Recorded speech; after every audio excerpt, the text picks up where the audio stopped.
You will not believe what really happened between Pastor Kanyari and gospel sensation Bayo. Bayo aliolewa, mimi bado niko single. Nilikula kidogo alafu nikakama haraka. Yaani nikamwaga haraka. A love story that captivated thousands, a scandal that destroyed everything. I never thought it could be that deep and serious. A breakup that left Kenyans speechless. Wanasema kwamba mapasta niwezi, si basi wacha hata nikuibia mara moja. Kama nikuiba, si wacha nikuibie leo. But here is the twist. Hello. Hello. Hello, ninaongea na msichana ambaye anaitwa Rachel. What came after this separation will absolutely shock you. It was hard because you cannot convince all Kenyans. Yes. Secondly, I'm not God. This is not just another celebrity breakup story. This is about betrayal, redemption, and a journey that no one saw coming. Nilikula kidogo nikamwaga haraka. Stay until the end because the final chapter of this story will leave you in absolute tears. I don't know the reason why he could do such a thing if he know he did it. Myself, so many people advised me, beti usiende kwa media, just nyamaza, hizo vitu zitaenda down. So mimi nikasema, let me come to the media because I would never want somebody to mistake me for somebody who can make God. I'm so serious with my salvation, I don't take it for granted. But before we even get further into the video, I would like to note that this video is specifically for educational and informational purposes, and that it has not been done with any malicious intent, especially to the family of the late Bayo during this grieving time. It is just a tale that the Kenyan internet needs to hear, a tale that shows the story, the diversity, and the journey that has played a huge role into the unfolding dramas that have happened during these past few days. Hello. Hello. Hello, ninaongea na msichana ambaye anaitwa Rachel. Jina yangu naitwa Rachel. Na roho wa Mungu, unajua unaongea na nani saa hizi kwa simu? What happens when Kenya's most controversial pastor falls in love with one of gospel brightest stars? What happens when a million shillings empire crumbles overnight, taking a marriage down with it? And what happens when the very public that destroyed them watches them rise again? I really got shocked. Actually, my friends told me I fainted. I couldn't stand to watch because that was news to me. Not together, but as co-parents who redefined what it means to put their children first. Hi guys, welcome to my channel. This is my brother and this is my car and the police here. This is the story of Pastor Victor Kanyari and Bayo, a story that started with passion, exploded with scandal, and ended with a level of maturity that most married couples never achieve. So Bayo, Yeah. are you still married to Victor Kanyari? I think I answered that question a long time ago. So you don't live together? The whole thing is cooking. Once I'm ready, I will answer you. Yeah. From the heights of religious stardom to the depths of public humiliation, from the bitter separation to peaceful co-parenting, their journey is filled with lessons about love, loss, and the power of healing. I'm taking you deep into the timeline of events, the hidden details that never made headlines, and the shocking truth about what really tore them apart. So grab your popcorns, settle in, because this deep dive will reveal everything you wanted to know. Let us rewind to the early 2010s. Pastor Victor Kanyari was not just any ordinary preacher. He was the preacher in Nairobi. His salvation healing ministry had become phenomenon, drawing thousands of worshippers every single week. People came from all corners of Kenya, desperate for miracles, desperate for healing, desperate for hope, and Kanyari, he delivered, or so it seemed. On the other side of Nairobi's thriving gospel scene, Bayo, born Beatrice Wairimu Mbugua, she was pure talent, pure grace, pure anointing. When she released her breakout hit, 11th Hour, in the early 2010s, it was not just a song, it was an anthem. It spoke a divine timing of God showing up when everything seems lost, of miracles happening in the last possible moment. Considering what was coming is almost too perfect. Nobody knows exactly when Kanyari and Betty first met, but what we do know now is this. Their connection was instant and intense. Here was a powerful man of God, at the peak of their influence, and a rising gospel star whose voice could move mountains. On paper, they were the ultimate power couple, determined to dominate Kenya's religious landscape for decades. Kanyari made it clear from the start he was serious about Betty, and according to him, he did everything by the book. He visited her parents, he followed traditional customs, he paid dowry, he made her his wife in every way that mattered. I will never have children with someone I am not married to, he insisted, and years later, to him, their union was legitimate, sacred, and permanent. But here is where the story gets complicated. Betty would later tell a very different version of the events. In her words, "I am not a divorcee because I was never married," she claimed. That while they had a relationship, while they had children together, they never had a formal marriage ceremony. Their relationship, yes, the commitment, yes, but the legal binding marriage that Kanyari described, according to Betty, it never happened. This discrepancy would become crucial later, but in those early days, none of that mattered. They were in love, they were building a life together, and soon they welcomed two beautiful children into the world.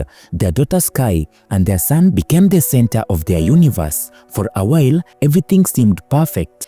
Kanyari's ministry was exploding, his services were packed. His television shows were gaining traction, and with Betty by his side, her music ministry complementing his preaching, they seemed unstoppable. But wait until you see what happened next, because the storm that was brewing would tear everything apart in ways that nobody could have predicted. Okay, listen, no one won't talk about their private life in public. Absolutely. You know, Yes. no matter how bad or good he is, it doesn't really sound good for a real woman to walk here and tell you how bad he is. But that is not all.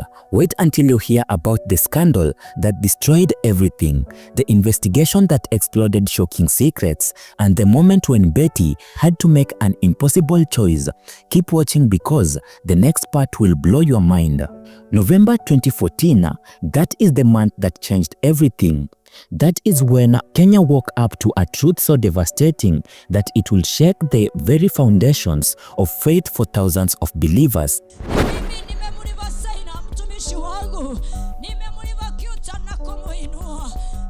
KTN's investigative journalism program, Jicho Pevu, led by their fearless John Allan Namu and Muhammad Ali, released an exposé that would go down in Kenyan media history.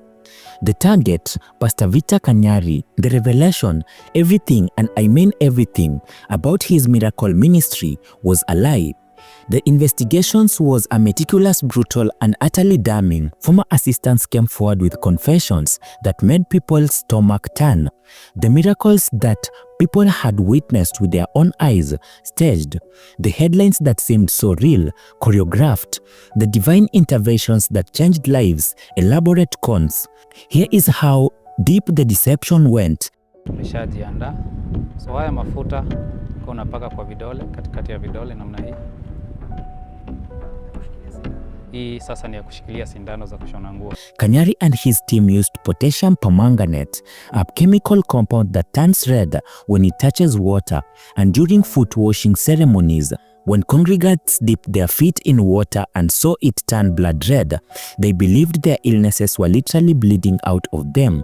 They believed God was working through Prophet Kanyari, and they believed their lives were about to change. But that is not all. Assistants would hide needles in their hands, then drop them into the foot baths to make it look like the sickness was physically leaving people's bodies. Think about that. Actual needles being used to deceive desperate, suffering people who had come seeking genuine healing. The testimonies, scripted, the people who stood up claiming to be healed from HIV, from cancer, from infertility, they were plants, people who were paid or coerced into lying before thousands of genuine worshippers. Every single miracle was manufactured, and every single testimony was fake. And then there was the 310 scheme. Panda mbegu ya 310, plant a seed. This was Kanyari's signature call to action. He will tell his followers that if they sent him exactly 310 shillings, not 300, not 320, but exactly 310, their prayers would be answered, their breakthroughs would come, and their miracles would manifest. Thousands of Kenyans, most of them desperately poor, scrapped together that money. Some skipped meals, some borrowed from neighbors, some sacrificed their children's school fees, all because they believed that Prophet Kanyari had a direct line to God, all because they thought 310 shillings was the price of divine intervention. The expose aired and Kenya exploded. Social media went into a meltdown. News outlets ran the story for weeks, and churches across the country issued statements. The government promised investigations, and in the center of their hurricane, Bayo. Imagine being Betty in that particular moment. One day, you are the wife of one of Kenya's most powerful pastor, the mother of his children, a gospel artist at the peak of your career. The next day, you are watching your entire life implode on national television. The man you loved, the father of your children, the person you built your life with, he is being exposed as a fraud, a con artist, a manipulator who preyed on the poor and the desperate. Betty was blindsided. In interviews years later, she will describe the trauma of that period. In my marriage with him, emotions died, she said. The pressure was unbearable. The public wanted answers. They wanted her to condemn him, to explain how she could have been married to such a person, to account for years of deception. The public wanted me to answer as a wife, Betty recalled in 2020, but the person I was speaking about was not even in my life anymore. By the time the expose aired, their relationship was already crumbling. Their scandal just accelerated the inevitable. But here is what nobody talks about: the human cost. Kanyari later admitted that the scandal was not the worst part.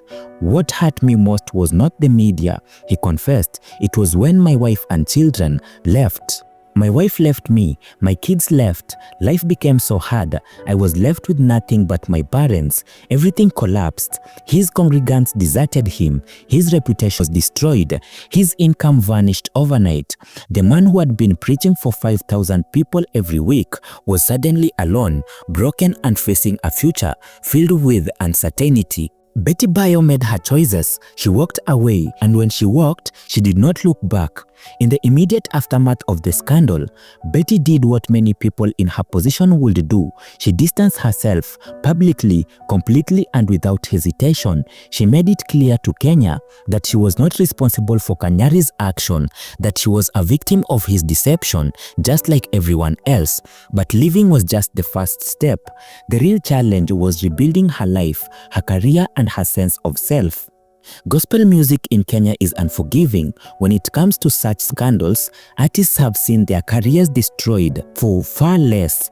Betty was facing the very real possibility that her association with Kanyari would end everything she had worked for. Yet, somehow, she survived. Her music continued to resonate. 11th Hour remained an anthem. New songs like Busy Busy, Jemedari, and Siyabonga proved that her talent was undeniable. Slowly, painfully, she rebuilt her brand again. During this period, to grapple with questions that haunted her, how did she not know? How could she have been so blind? Was she complicit, even unknowingly? These are the questions that would have destroyed a weaker person, but Betty chose a different path. She chose healing. Now, this is where the story stops being about Pastor Kanyari and Betty Bayo as a couple and start being about Pastor Kanyari and Betty Bayo as parents. And let me tell you, what they accomplished is nothing short of extraordinary. Despite everything, the lies, the scandal, the public breakup, the pain, they made a decision that too few separated parents make. They decided to put their children first, completely, unconditionally, and permanently. Kanyari could have been bitter. He could have made Betty's life miserable. He could have fought her on custody, on access, on everything. Many men do, but he did not. Instead, he became what Betty herself called the least of my worries. In a social media post that went viral, Betty wrote something that shocked Kenya. "Unlike many men, you have never stalked me or even made my life miserable. Just because we parted ways, you have made co-parenting so easy and fun." Coming from a woman who had every reason to hate this man, these words carried incredible weight. She continued, "You are the least of my worries. I make my kids pray for you daily. I teach them to never disrespect you." Think about that. Betty was actively teaching her children to honor and respect the man who had humiliated her, the man whose actions had nearly destroyed her career, and the man who lied to her and to thousands of others. Why? Because she understood something profound. Kanyari's failures as her husband did not negate his role as a father. He was not a good husband, she admitted, but he has always been a good father. And Kanyari, he stepped up in ways that deserved recognition. He paid school fees over 300,000 shillings per term. He stayed present in his children's lives. He supported their education, their dreams, their development. He made sure they never felt abandoned. But the most remarkable moment came in September of 2024. That is when something happened that nobody thought possible. Pastor Kanyari met Hiram Gitau, Betty Bayo's husband, for the first time. Picture this scene. Hiram drops the kids off at the usual pickup point, but instead of the usual quick handoff, he stays. He and Kanyari meet face to face. Two men who love the same children, two men who could have been enemies, and two men who have chosen a different path.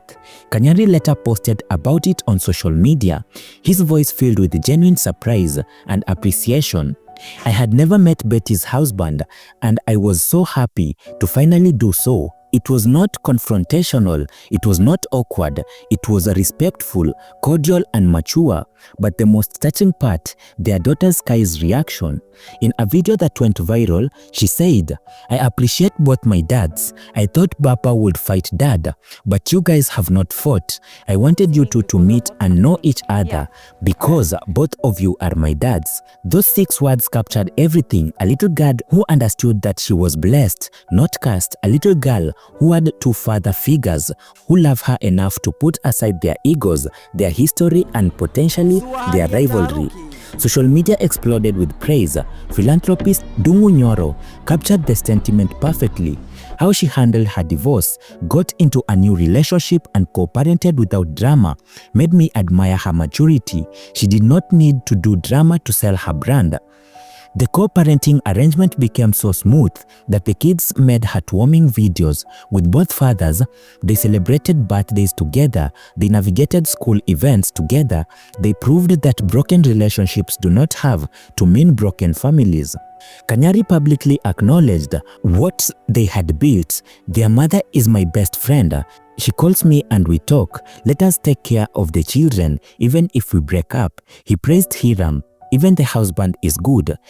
It was magnanimous, maturing, and moving. And Betty, she continued to live her truth. She ran a real estate business to supplement her income. She focused on meaningful gospel music rather than the controversy-driven content that dominated the industry. She built a life of substance, dignity, and purpose. Their story became a blueprint of separated parents across Kenya. They showed that you do not have to like your ex to successfully co-parent. You do not have to pretend their past did not happen. You just have to prioritize the children above your own pain, above your pride, and above your own ego. So what can we learn from the Pastor Kanyari and Betty Bayo saga? What do their journeys from passionate love to public scandal to peaceful co-parenting teach us about relationships, forgiveness, and redemption? First, people are complex. Kanyari is a perfect example. He was a con artist who hurt thousands of people. That is undeniable. But he was also a father who loved his children and took responsibility for them. Both things can be true simultaneously. We have to resist the urge to reduce people to their worst moments. Second, healing takes time and intentionality. Betty did not wake up one day and decided to co-parent peacefully with the man who had hurt her. It was a process. It was required therapy, reflection, spiritual work, and conscious choices. She chose healing over bitterness, And that choice changed everything. Third, co-parenting is about the children, not the parents. Sky and her brother did not choose their parents. They did not ask to be born into a situation that would explode into a scandal, but their parents chose to shield them from the worst of it. They chose to give them stability, love, and two father figures who could coexist peacefully. Fourth, redemption is possible, but it requires humility. Kanyari eventually admitted what he had done. The 310 scandal was not about anointing, it was about poverty. He confessed, "God gave me anointing for healing, not for money." That's admission. That admission did not erase his crimes, but it showed growth, self-awareness, and the beginning of accountability. Fifth, moving forward does not mean forgetting the past. Betty never pretended that her relationship with Kanyari was healthy. She called it what it was, but she also refused to let it define her future. She found love again. She built a new life. She proved that post-trauma does not have to dictate future happiness. Sixth, the public is so quick to judge, but slow to forgive. Even years after the scandal, Kanyari struggled to rebuild his reputation. Some people will never see past the 310 scheme, but he kept on going, he kept on preaching, and he kept being present for his children. Seventh, true maturity is doing the right thing, even when it's hard.